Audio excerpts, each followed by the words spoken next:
Into the second leg, it's over 1,400 metres. It's a benchmark 95 for all comers. And Chris Waller, well, he's got 5 of the 11 horses in this.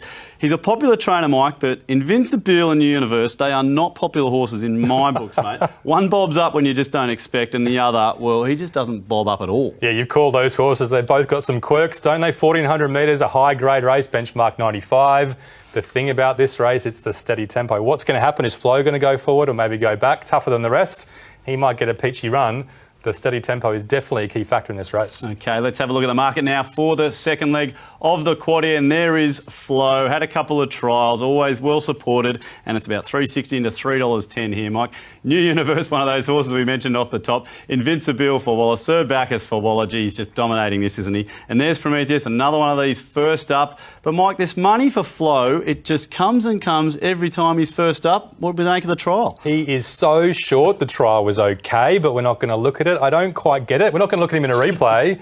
He was similar ratings to most of these other horses last preparation. We'll look at some of those horses that have run more recently. Just don't get why Flo's so short. 1,400 metres a couple of weeks ago. Similar conditions we keep talking about. Sir Bacchus weaves up the inside, does so well. New Universe fights on, almost wins. Invincible off, I think he was first up this day. This was an enormous run at odds, Stu. Yeah, absolutely big, mate. But look, New Universe, what was the excuse this day? Loomed here. I thought it finally had it. Yeah, I think he ran really well. I mean, I don't think he's a non-winner yet, but maybe a couple more convictions and he will be. Sir Bacchus, he powers through, he smashes the line. Invincible gets a good weight swing on Sir Bacchus this Saturday, though.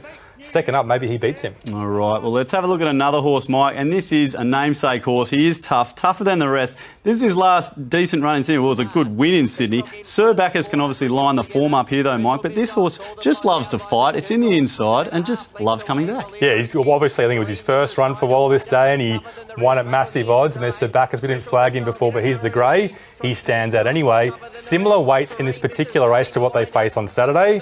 Obviously tougher than the rest, was just too good for him. What happened in Brisbane? When you look at your form guides, 3 wide, no cover, both starts in Brisbane. Trust Waller, but the horse as well, coming back to Rosehill. Yeah, I would have thought it could be one of the favourites, Mike. So we might have some value here as we get the race started with all the analysis, the form and the key factors. Take it away. Yeah, these horses have got form all around each other. Invincible off that last start, though, he gets the gold bar, the weights. I would have thought it's got to be close on the form, and that's proven to me it is, Mike. Progression as we get the key factors underway. Yeah, Flo first up, maybe not quite his peak ratings. New Universe so deep into his preparation, we don't think he'll progress. Invincible second up, he can progress, but not the most reliable. And Prometheus loves it fresh. He beat Dark Dream first up last prep, Stu. Right, interesting. So Invincible with right hand in front there. Distance at stage of preparation, a couple more golds. Yeah, Invincible first up over 1,400 metres was okay. He loves 1,400 metres second up. That's why he gets a gold bar.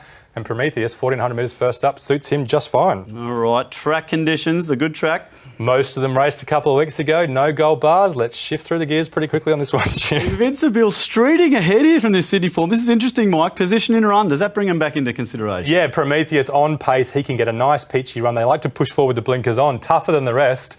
He's drawn well to get an inside run too. Wow, I thought this was going to be really close, Mike, and as I saw the form, that was the case, but we've just seen the end of the race there. That was Invincible by what, 3 lengths? Or 1 length from the second horse, I think, yeah. All right, time for a bet, Mike. Let's see if this turnaround in the Sydney form is a goer. I really didn't expect to see this. Invincible so far out from that Sydney form. Prometheus, the other one we got there, a couple of lengths, Mike, but these are the two. One's $5, one's $9.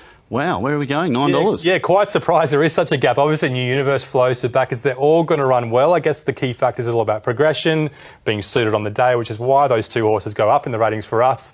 Pretty obvious. 2 top raters are the 2 bets. Invincible, not the most reliable in the world, but we think he can win on Saturday. And Prometheus, first up, he's underrated. He's got as much chance as Flo, we think, even more of a chance. All right, so it's Invincible for us in the second leg of the quaddie at Rosehill Gardens this weekend. Stick around, we'll head for a break. And